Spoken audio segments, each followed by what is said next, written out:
ଆସନ୍ତୁ ଜାଣିବା। ବନ୍ଧୁଗଣ ନମସ୍କାର।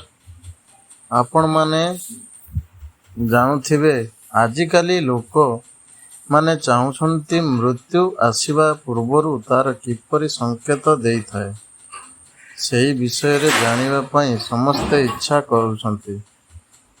ବନ୍ଧୁଗଣ, ଧର୍ମଗ୍ରନ୍ଥରେ ଶିବଙ୍କୁ ମହାକାଳ ବୋଲି କୁହାଯାଇଅଛି। ମହାକାଳର ଅର୍ଥ ହେଲା କାଳୟନୀ, ଯାହାକି ମୃତ୍ୟୁ ଯାହାର ଅଧୀନ ଅଟେ। ଭଗବାନ ଶିବ ଜନ୍ମ ଓ ମୃତ୍ୟୁରୁ ମୁକ୍ତ ଅଟନ୍ତି। ବନ୍ଧୁଗଣ, ଅନେକ ଧର୍ମଗ୍ରନ୍ଥରେ ଭଗବାନ ଶିବଙ୍କୁ ଆଜନ୍ମ କୁହାଯାଇଛି। ସବୁଠାରୁ ଶିବ ପୁରାଣ ହେଉଛି ଅନ୍ୟତମ। ବନ୍ଧୁଗଣ, ଶିବ ପୁରାଣରେ ଶିବଙ୍କୁ ଜଡ଼ିତ ଅଧିକ କଥା କୁହାଯାଇଅଛି। ଏହାକୁ ଛାଡ଼ି ଏହି ଗ୍ରନ୍ଥରେ ଏମିତି କେତେକ କଥା ଲେଖାଯାଇଛି ଯାହାକି କୌଣସି ଲୋକ ଜାଣିନାହାନ୍ତି।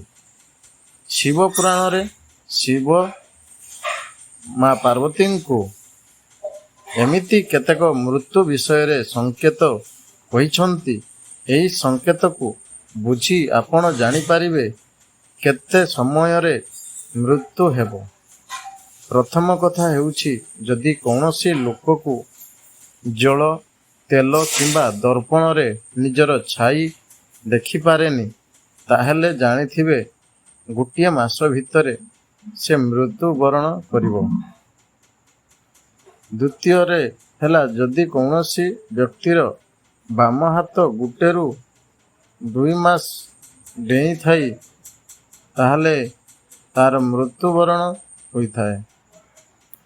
ତୃତୀୟରେ ହେଲା, ଯେଉଁ ବ୍ୟକ୍ତି ରାତିରେ ଆକାଶରେ ପଡ଼ୁଥିବା ଧ୍ରୁବତାରାକୁ ଦେଖିପାରେ ନାହିଁ ଓ ରାତିରେ ଇନ୍ଦ୍ରଧନୁ ଓ ଖରାବେଳେ ଉଲ୍କାପାତ ଦେଖାଯାଏ, ତାହେଲେ ସେହି ବ୍ୟକ୍ତିର ଆୟୁଷ 3 ରୁ 4 ମାସ ହୋଇଥାଏ। ଚତୁର୍ଥ କଥା ହେଲା, ଯଦି କୌଣସି ବ୍ୟକ୍ତି ହରିଣ ପଛରେ ହେଉଥିବା ଶିକାରୀର ପାଟି ଶୁଣିପାରେ ନାହିଁ, ତାହେଲେ ତାର ମୃତ୍ୟୁ 8 ରୁ 9 ମାସ ମଧ୍ୟରେ ହୋଇଥାଏ। ଯେଉଁ ବ୍ୟକ୍ତିକୁ ଆକାଶରେ ତାରା ଦେଖାଯାଏ ନାହିଁ, ତାହେଲେ ତାର ମୃତ୍ୟୁ ଗୋଟେ ମାସ ଭିତରେ ହୋଇଯାଏ। ପଞ୍ଚମ କଥା ହେଲା, ଯଦି କୌଣସି ବ୍ୟକ୍ତି ଅଗ୍ନିର ପ୍ରକାଶ ଦେଖାଯାଏ ନାହିଁ ଓ ଚତୁର୍ଦିଗ ଅନ୍ଧକାର ଦେଖାଯାଏ, ତାହେଲେ ସେହି ବ୍ୟକ୍ତି ଗୋଟେ ମାସ ଭିତରେ ମୃତ୍ୟୁବରଣ କରେ। ଷଷ୍ଠରେ ହେଉଛି, ଯଦି କୌଣସି ବ୍ୟକ୍ତି ବାରମ୍ବାର ସବୁଦିନ ରାତିରେ ବିଧବା ମହିଳାର ସ୍ୱପ୍ନ ଦେଖିଥାଏ, ତାହେଲେ ସେହି ବ୍ୟକ୍ତି 8 ରୁ 9 ମାସ ମଧ୍ୟରେ ମୃତ୍ୟୁବରଣ କରିଥାଏ। ସପ୍ତମରେ ହେଉଛି, ଯଦି କୌଣସି ବ୍ୟକ୍ତିର ମୁଣ୍ଡ ଉପରେ କାଉ ଆସି ବସିଯାଏ, ତାହେଲେ ତାର ଗୋଟେ ମାସ ମଧ୍ୟରେ ମୃତ୍ୟୁ ହୋଇଥାଏ।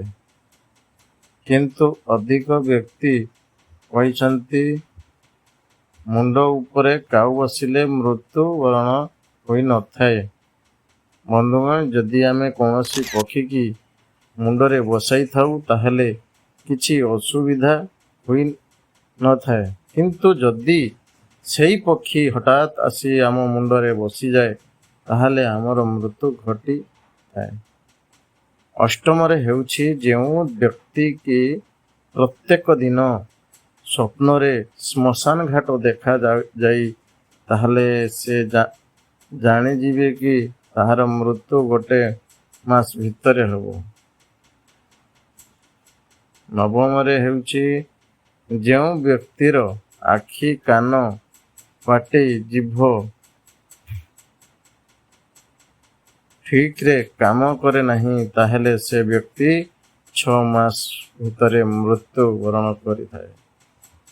ଦଶମରେ ହେଉଛି ଯଦି ଗୋଟିଏ ବ୍ୟକ୍ତିକୁ ମହୁମାଛି ଆସି ଘେରିଯାଏ ତାହେଲେ ସେଇ ବ୍ୟକ୍ତି 1 ମାସ ଭିତରେ ହୋଇଯାଏ। ଯଦି ଭିଡ଼ିଓଟି ଭଲ ଲାଗିଥାଏ ତ ସବସ୍କ୍ରାଇବ୍ କରିବାକୁ ଜମାରୁ ଭୁଲିବେନି। ଲାଇକ୍ କରନ୍ତୁ, କମେଣ୍ଟ କରନ୍ତୁ, ସେୟାର କରନ୍ତୁ। ଧନ୍ୟବାଦ। ଜୟ ଜଗନ୍ନାଥ।